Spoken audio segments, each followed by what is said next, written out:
Hello friends, इस video में हम कवर करने वाले हैं एक बहुत ही important topic, that is concept of God. भगवान क्या है, भगवान कौन है, भगवान कैसा है और भगवान है भी या नहीं। अनएजुकेटेड पर्सन के लिए तो भगवान है, he is there, he is always there, he is a super power.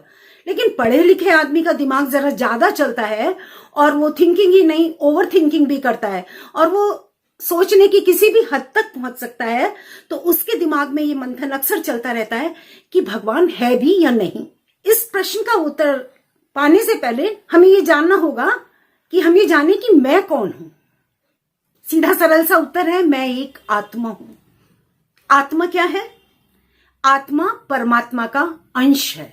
तो परमात्मा एक निराकार एग्जिस्टेंस है जिसका कोई आकार नहीं है और उसका एक अंश हमारे अंदर आत्मा के रूप में उपस्थित है। परमात्मा को हम किस तरह परिभाषित कर सकते हैं, किस तरह जान सकते हैं? परमात्मा ज्ञान है, परमात्मा प्रकाश है, परमात्मा चमत्कार है, परमात्मा विश्वास है, परमात्मा आस्था है, परमात्मा उत्साह है, परमात्मा ऊर्जा है, परमात्मा एक सुपर पावर है।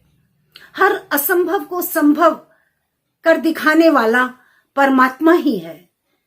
परमात्मा को परिभाषित करना कोई आसान काम नहीं है, लेकिन ये चिंतन मनन हमें बार बार अपने आप से करना होगा कि परमात्मा कौन है, कैसा है और है भी या नहीं।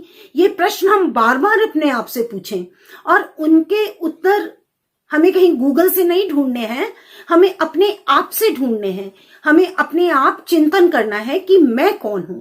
जब हमें यह समझ आने लगेगा कि मैं कौन हूं, तो हमें यह भी समझ आने लगेगा कि परमात्मा कौन है, क्या है, कैसा है। यह जान लेने के बाद सवाल उठता है कि परमात्मा रहता कहाँ है?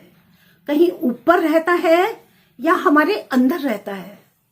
यह भी बड़ा ट्रिकी क्वेश्चन है कि कहाँ ढूंढे परमात्मा को।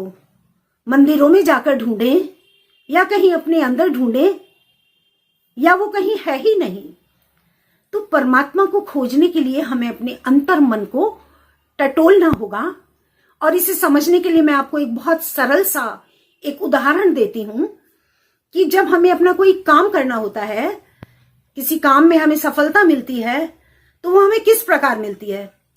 उसे कोई बाह्य व्यक्ति आकर करता है या हम स्वयं करते हैं? हमें जो भी सफलता मिलती है, जो भी रिजल्ट अपने कामों का मिलता है, वो अपने एफर्ट्स से मिलता है, अपने कामों से मिलता है। यानी वो सफलता हमारे द्वारा ही प्राप्त की गई, हमारे अंदर से आई। किसने दी? यूं समझ लीजिए कि वो सफलता हमें आत्मा ने दी। ये समझ लीजिए कि वो आत्मा ही परमात्मा का अंश है और परमात्मा ही हमसे सब कुछ कराता है। परमात्मा वो ऊर्जा है जिसे आप महसूस कर सकते हैं। आप ना उसे छू सकते हैं, ना आप उसे देख सकते हैं और कोई तरीका नहीं है उसे साक्षात्कार करने का। आप उसे महसूस कर सकते हैं, अनुभव कर सकते हैं। कैसे कर सकते हैं? ध्यान से कर सकते हैं, चिंतन से कर सकते हैं, मनन से कर सकते हैं। जिस तरह सूर्य की रोशनी केवल प्रकाश की किरणों के रूप में दिखाई देती है, चंद्रमा की चांदनी चंद्रमा की किरणों के से दिखाई देती है, उसी प्रकार परमात्मा की ऊर्जा, परमात्मा की शक्ति, परमात्मा का उत्साह और परमात्मा की सारी सुपर पावर, उसे हम महसूस कर सकते हैं। वो हमें आंखों से दिखाई देने वाली नहीं है।